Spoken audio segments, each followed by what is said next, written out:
What if your customers, what if you fell in love with your customers, with your clients, more than your product, more than your company? If your entire life was about meeting their needs, if you would do what for your customers and clients, you would do what? If you love your customers and clients, you do anything, guess what? They're gonna love you.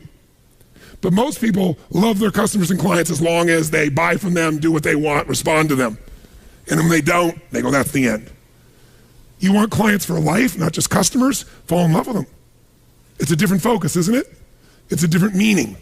And that creates a different life because you make decisions differently from that place. What is the unique selling proposition? What is what we call value-added marketing, VAM? Today, most people are sick and tired of advertising because where is it?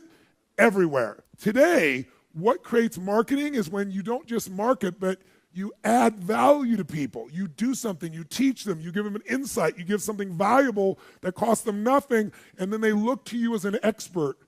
They look to you as a person that adds value. They want you to supply them more information, more experience, more products, more services. Whenever people fail to achieve their goals 99.9% of the time, and you ask them why, they'll tell you it's because of a lack of resources. That's what all these things are. I didn't have the support, right? I didn't have the money, we didn't have the time, we didn't have this, we didn't have that. There's a resource that people believe is missing. And that resource belief structure then keeps people from ever being able to really lead. Because what leaders do is they find a way to maximize whatever resources they have, as little as they may be, and they don't believe in limited resources. I'll give you an example. Let's take a business example to start with. In 1974, a guy named Sam Walton had built his little company up. He came up with an idea. He started with $20,000 in, I think, 1962, if I remember right. But by 1974, within 12 years, he had 78 stores. And you know how he did it? In the middle of the night, he'd drive across the border and he'd go and study other people's stores. He'd buy everything the cheapest he could in the middle of the night. He'd go to other people's stores. Whatever was working, he figured out. Success leaves clues. He came back and did it in his store. Whatever was working in any store, in any competitor, anywhere he could do it, he did it.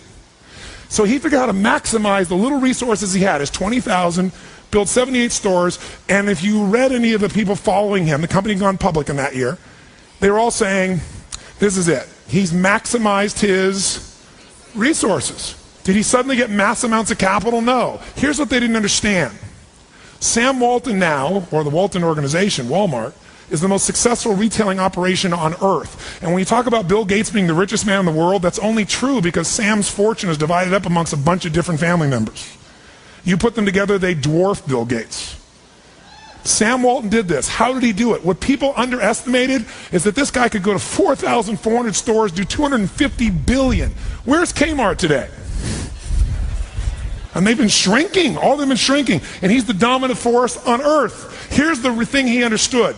Resources are interesting, but the ultimate resources are the feelings of emotion that make you resourceful. Think of it this way. Resourcefulness is the ultimate resource. What do I mean? What are the emotions that make all this possible? What's the fuel that takes an idea from being in your head where you intellectually know what to do? How many have had an idea, for example, was a great idea, you're excited about it, and then you didn't do anything. One day, there you saw it on the shelf, you saw it somewhere, someone stole your idea. How many have had this happen? Say, I. The only difference between you and that person was not that they had more resources, they were more resourceful. Success and failure are not giant events. They don't just show up. You don't just suddenly become successful or suddenly have this cataclysmic event that makes you fail. It may look that way, but failure comes from all the little things. It's failure to make the call. It's failure to check the books. It's failure to say, I'm sorry. It's failure to push yourself to do things physically that you don't want to do. And all those little failures day after day come together until one day some cataclysmic event happens and you blame that. That event happened because you missed all the little stuff. Do you agree with me? And success, by the way, is not some overnight event. It's all these little things. Success is having a vision. Success is making it compelling. Success is really seeing it and feeling it every day with strong enough reasons. Success is feeling the sense that I'm here to grow and I'm here to give something to the world more than just myself. All the little stuff. That's where success comes from. In business, it comes from delivering more than anybody could imagine. All those little things add up. People go, wow, that's who I want to do business with. It's true in any area of your life. You know how I get so much done? Because I don't just get it done. I know the outcome, I know the purpose, and I look for leverage. Leverage is different than delegation. What's the problem with delegation? Delegation is you have all that needs to be done, so you give it to someone else, and you tell them what needs to be done, and when they don't do it, you're pissed off. Leverage says, I can move the biggest boulder in the world with a little bit of effort if I get something I can do it with, but I'm still part of it. So leverage is, if I'm going to leverage something here with Tom, I'm going to make sure Tom understands the what? The outcome. I want to make sure Tom understands the purpose, the why, and the action. But I might say to Tom, if you can get this done without this action or better action, go for it, baby. And I want to talk to you on this date, and we got a promise, and we're going to check in before it's needed.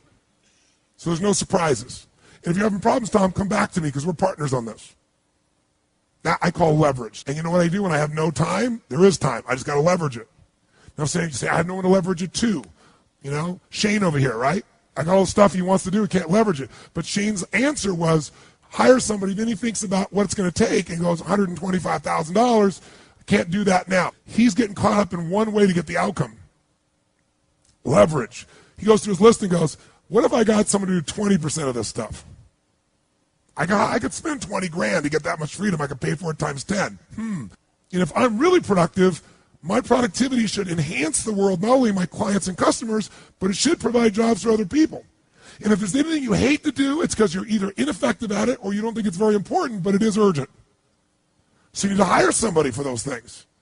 And ideally, somebody who loves that job. You're never going to grow when your time is eaten up for activities that aren't that important. Activity without high levels of purpose is the drain of your fortune. Do it now. If you can't get it all now, do a part of it now. Leverage is power. Well, let me tell you something. How many of you have things when you want to go achieve them and this part of your voice goes, oh, it's not going to happen or forget it? How many got a voice that sometimes interrupts that good pattern? Say I. And what you want to do is train a new one. So starting when I was 17, I started doing incantations, not affirmations. Affirmation, you go, I'm happy, I'm happy, I'm happy, I'm happy, I'm happy. What's the problem? You haven't changed your what? Your what? Physiology. If you don't change your physiology, you won't get anything. So an incantation is not only you speak it, but you embody what you're saying with all the intensity you can. And you do it with enough repetitions that it sticks in your head. Like It's a Small World, now the conversation in your head is always the same and it gives you what you want. So you use your body and your voice. So 17 years ago, I started doing things. I was working for Jim Rohn, this speaker, and I was 17 years old. I had long hair, minestrone soup, acne on my face. And I was trying to call on Bear Stearns type of people and convince them why they should go to this man's seminar and be more successful. I was driving a 1968 Volkswagen that I had earned at $40 a week as a janitor. The only way I did it was park far from the building and then go in, and I love people and I believe, but I put myself in state and I was able to influence people that were far more successful than I was at the time. I would do something that I still do backstage and have done for 23 years because I don't hope I'm going to be in a good state, I demand it. So I do an incantation using my whole body. I'd say, I now command my subconscious mind to direct me in helping as many people as possible alive today to better their lives by giving me the strength, the emotion, the persuasion, the humor, the brevity, whatever it takes to show these people and get these people to change their lives now.